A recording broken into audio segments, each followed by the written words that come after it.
Have you ever imagined being on a flight, comfortably settled in first class, only to be ripped from your seat due to a mistake that was never yours? That's exactly what happened to a black family who, unbeknownst to them, were about to turn the tables on a blatant act of prejudice. What started as a humiliation transformed into a lesson that reverberated throughout an entire airline. And when the truth came to light? Well, let's just say no one expected what was coming next. Incidents like this remind us that prejudice can emerge where we least expect it, even at 30,000 feet in the air.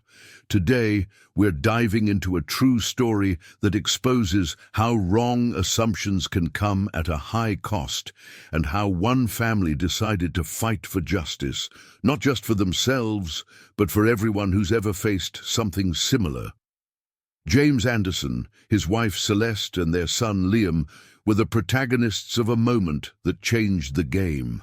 Get ready for a narrative full of tension, twists, and an ending that proves actions have consequences. If you're watching this from some corner of the world, let us know in the comments where you're from and whether stories like this inspire you. Like, share with someone who needs to hear this, and subscribe to the channel for more content that showcases the power of resilience and change. Now buckle up, because this story is about to take off. The international airport was buzzing that spring morning. Passengers rushed with suitcases, children laughed while holding their parents' hands, and loudspeakers echoed boarding announcements.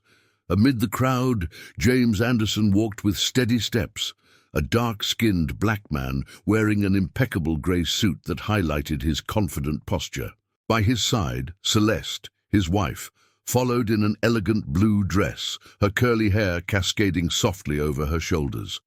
Liam, the couple's 5-year-old son, held his mother's hand, his eyes gleaming with excitement as he clutched a toy car.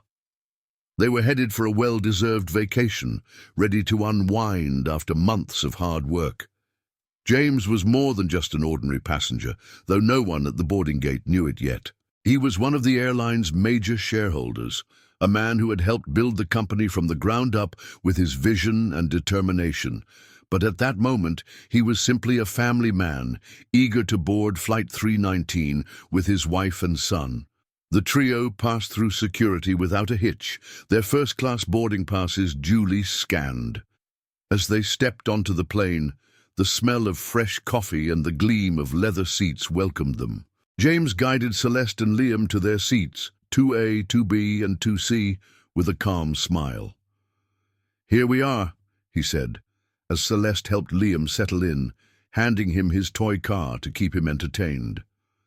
The other first-class passengers offered polite nods, but there was something in the air James couldn't ignore.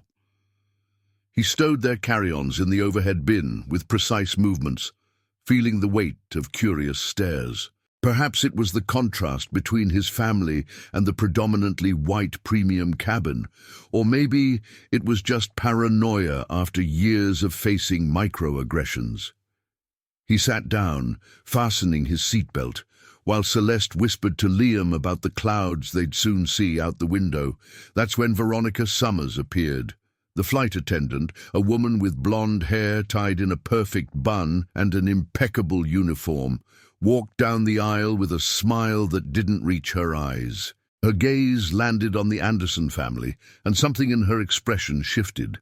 Her lips tightened into a thin line as she approached. "Good afternoon," she said, her voice laced with cold authority. "May I see your boarding passes?" James looked up, maintaining the calm that defined him. "Of course," he replied, pulling the tickets from his jacket's inner pocket and handing them to her. Veronica took them, examining them with exaggerated scrutiny, as if searching for a mistake to justify her suspicion. "First class?" she asked, her tone dripping with doubt. James nodded, his expression unchanged. "Yes, these are our seats." Celeste, seated beside him, felt a pang of unease at Veronica's tone, but kept her focus on Liam, who played oblivious to the rising tension. Veronica hesitated, clearly uncomfortable. "I'll need to check this with the ground crew," she said before turning away quickly, her heels clicking down the aisle. James leaned back in his seat, his face unreadable. "What was that about?" Celeste asked softly. "Probably nothing," he replied, though his eyes betrayed a faint glimmer of irritation. In the galley, Veronica picked up the internal phone, her voice low but urgent. "I've got a family in first class, and their tickets seem odd. Can you verify?" On the other end, a ground crew member responded, puzzled. "The Andersons? Bookings confirmed weeks ago. Everything's in order." Veronica frowned, a mix of irritation and stubbornness taking over. "Even so, something doesn't feel right," she insisted, ending the call without waiting for further explanation. Instead of returning with an apology, she squared her shoulders and marched back to the cabin. "Excuse me, sir," she said, standing rigidly before James. "There's been an error with your reservation. I'll need you to follow me to the main cabin." Celeste's eyebrows shot up, and she exchanged a look with James.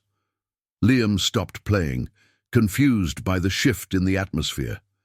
James rose slowly, his calm masking the frustration beginning to simmer. "What kind of error?" he asked, his voice steady. Veronica avoided his gaze. "It's just protocol. Please follow me." With no other choice, James signaled to Celeste and Liam, and the family began gathering their belongings under the curious stares of the other passengers.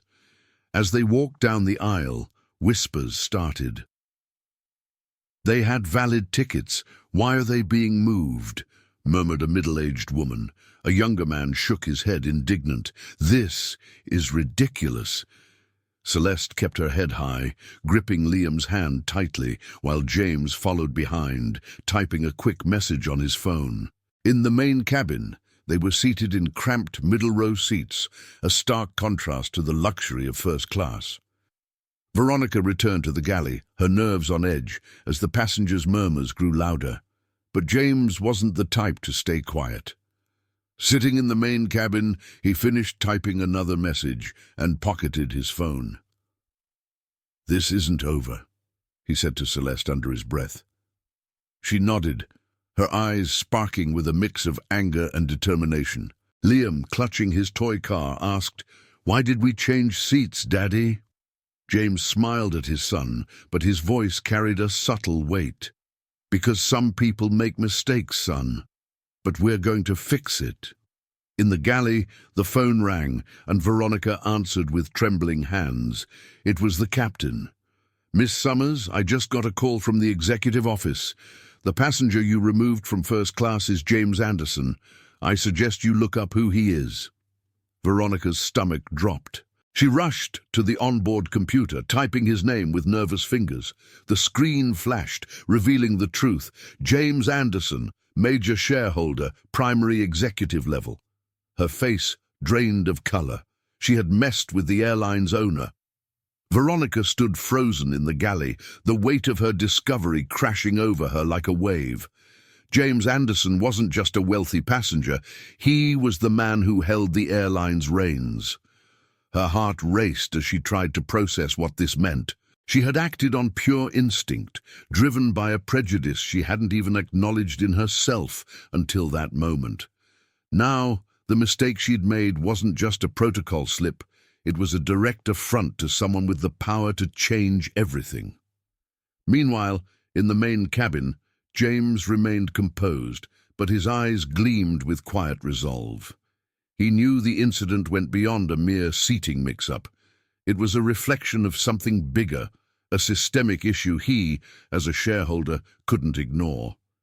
Celeste, beside him, held Liam's hand as the boy played with his toy car, oblivious to the storm brewing. "What are you going to do?" she asked, her voice low but steady. James looked at her, a faint smile curling his lips. "I'll make sure this never happens again, not just for us, but for anyone." In first class, passengers continued murmuring among themselves. A man in an expensive suit leaned toward his wife. "They were treated like they didn't belong there. That's not right." An older woman nodded, frowning. If I were them, I'd already be demanding answers. The tension in the cabin was palpable, and Veronica, still in the galley, felt every word like a blow. Grace, her younger colleague, approached with a look of disapproval. You checked their tickets, Veronica. Why did you push it? Veronica swallowed hard, trying to justify herself. I just thought... I don't know. Something seemed off. Grace crossed her arms. It seemed off because you wanted it to. And now, you know who he is. Veronica nodded, her face pale. I know, and I messed up big time. The galley phone rang again, and Veronica answered with shaky hands. It was the captain, his voice sharp as a blade. Miss Summers, I've received direct orders from the executive office. Mr. Anderson and his family are to be reinstated in first class immediately, and you'll apologize personally. Understood? Veronica felt the floor vanish beneath her. Yes, Captain, she murmured, nearly voiceless. When she hung up, Grace stared at her. You brought this on yourself. Do what you have to do. With her heart in her throat, Veronica adjusted her uniform and walked back to the main cabin. Passengers' eyes followed her, some with curiosity, others with disdain. She stopped before James, her voice faltering. Mr. Anderson, on behalf of the airline, I apologize for the inconvenience.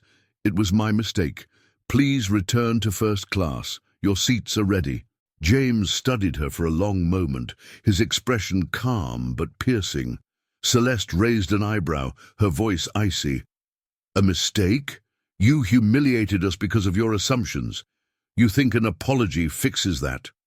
Veronica flushed, but kept her tone professional. I take responsibility. Please follow me. James signaled to Celeste and Liam, and the family returned to first class under watchful eyes. Veronica prepped their seats with nervous hands, setting water glasses on the tray tables and adjusting pillows. When she finished, she stepped back with one final apology. If you need anything, just let me know. James nodded, his tone polite but firm. We'll let you know. As she walked away, he turned to Celeste. This is just the beginning, he said, picking up his phone to send another message. The flight continued, but the atmosphere remained charged. Veronica returned to the galley, her nerves in tatters. Grace watched her silently before speaking. You think this is over? Veronica shook her head, her eyes welling up. No, I know it's not. She was right. James wasn't just reacting to the incident, he was planning a bigger response. As the plane descended for landing, he received confirmation from his legal team. The airline's board had been notified, and an investigation was underway. When the plane landed, passengers began disembarking, but James, Celeste, and Liam stayed seated in no rush.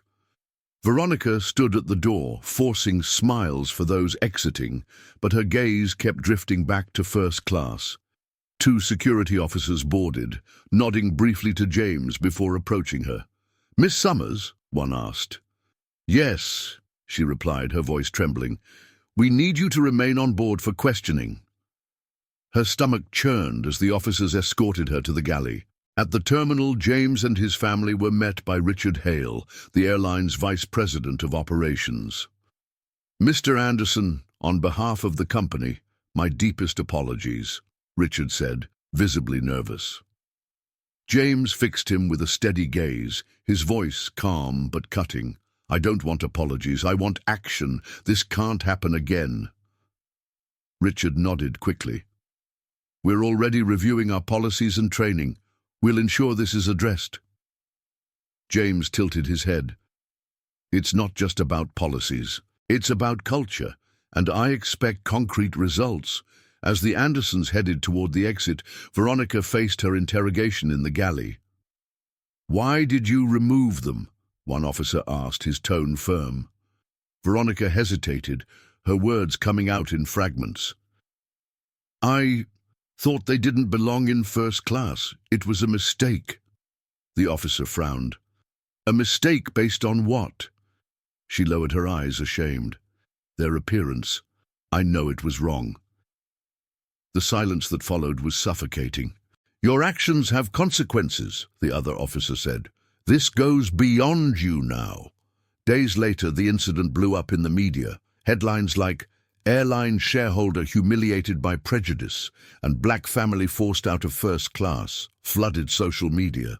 James seized the attention to push for change. In a meeting with CEO Robert Langston, he demanded mandatory bias training, monthly progress reports, and a public apology. "This isn't negotiable," he said, his tone unyielding. Robert, aware of the public pressure and James's influence, relented. "We'll do whatever it takes," he promised. Veronica, meanwhile, was fired. Sitting in her apartment, she read the termination email with tears in her eyes. Shame consumed her, but something shifted inside her. She wrote an apology to the Anderson family, acknowledging her bias and pledging to do better.